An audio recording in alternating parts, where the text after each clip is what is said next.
अस्सलाम वालेकुम। आज मैं बनाने लगी हूँ मसाला चिकन रोस्ट। बिस्मिल्लाहिर्रहमानिर्रहीम। मैंने 250 ग्राम दही लिया है, एक प्याली तकरीबन भरकर। इसके अंदर मैं ये मसाला डाल रही हूँ, जिसके अंदर मैंने 5 से 6 जवे लहसुन के लिए थे, 1 टीस्पून काली मिर्च थी, 8 अदद साबुत लाल मिर्चें थी और 1 टीस्पून भरकर जीरा था जिसको मैंने भून लिया था, और 1 टेबलस्पून तकरीबन भरकर अच्छी तरह अदरक था। इन सब चीज़ों को मैंने मिलाकर इसकी इस तरह चटनी बना ली है। इसको भी इसी में मिक्स कर दें और 2 चुटकियाँ मैंने अजवाइन भी डाली है। 1 टेबलस्पून कुटा धनिया डाल दें, 1 टीस्पून लेवल गरम मसाला डाल दें, 2 से 3 टेबलस्पून केचप डाल दें और 2 टेबलस्पून सोया सॉस डाल दें। नमक को अपने टेस्ट के मुताबिक डाल लें। मैं 1 टेबलस्पून भरकर डालूंगी।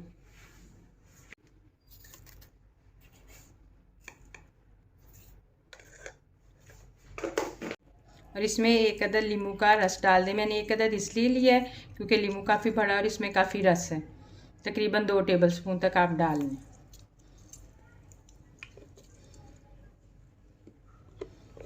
अब इन सब चीज़ों को अच्छी तरह मिक्स कर लें और चिकन पे लगा दें इस मसाले को।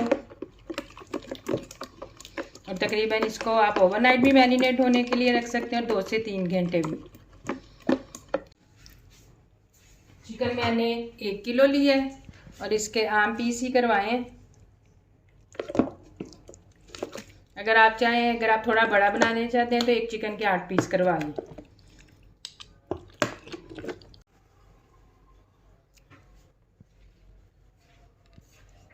मैंने चिकन को तकरीबन 5 से 6 घंटे मैरिनेट किया है। अब मैंने इसको चूल्हे पर रख दिया है। जब तक ये पकना नहीं शुरू होगा तो इसके अंदर 3 से 4 दफ़ा चम्मच फेरेंगे हम लोग, ताकि दही की फुटकड़ियाँ ना बने। चिकन अब पकना शुरू हो चुका है। अब इसको कवर कर दें उतनी देर तक जितनी देर में चिकन गल जाए। अगर चाहें तो इसमें 1/4 टीस्पून हल्दी डाल दें ताकि ज़रा अच्छा कलर आ जाए। अगर चाहें तो कलर डाल लें।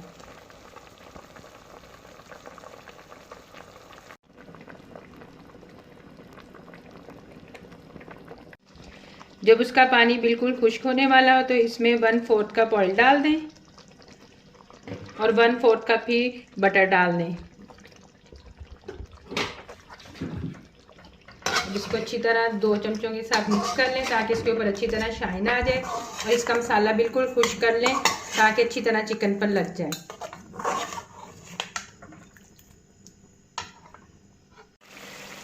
हमारा चिकन अब बिल्कुल तैयार है। कम से कम इसको पकने में 30 से 35 मिनट लगे हैं।